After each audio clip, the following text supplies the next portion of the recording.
Hello. हाँ, मैं तुम्हें फ़ोन करने लगी थी, मैं पहुंच गई हूँ। मैंने मना किया था, वहां किसी बच्ची का साया है। अरे तुम टेंशन ना लो, मैं नहीं डरती, देख लूँगी सारे भूत। अच्छा मैं गाड़ी पार्क कर लूँ, तुमसे बात करती हूँ, बहुत बोल देती हूँ। Okay bye. पता नहीं लोग क्यों थे, तो हम प्रस्त हो गए। चलो मैं तो पहुंच गई।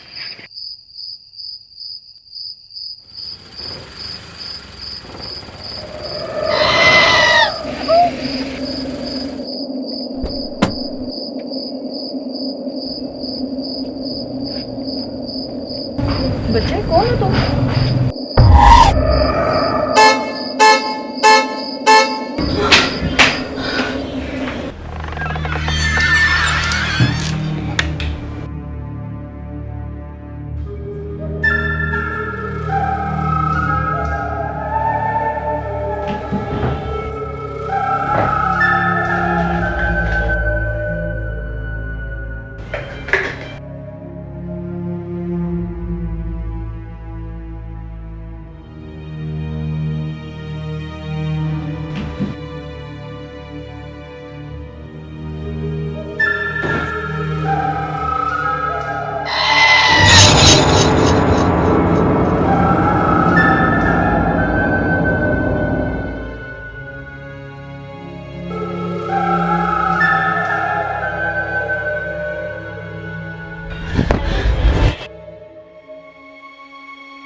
अस्सलाम वालेकुम दोस्तों, एक्स नाला में आपको खुशामदीद। उम्मीद है आपको ये शॉर्ट हॉरर स्टोरी पसंद आई होगी। और आप जानते हैं कि जो भी हम स्टोरी बनाते हैं उसका हम ट्यूटोरियल भी आपको बताते हैं। और अगर आप जानना चाहते हैं कि ये वीडियो हमने कैसे शूट की, उसको एडिट कैसे किया, क्या क्या ट्रिक इसमें हमने इस्तेमाल की, आप एक्स नाला के साथ जुड़े रहिएगा। और एक रोज़ के बाद इसका ट्यूटोरियल यहाँ पर पोस्ट किया जाएगा।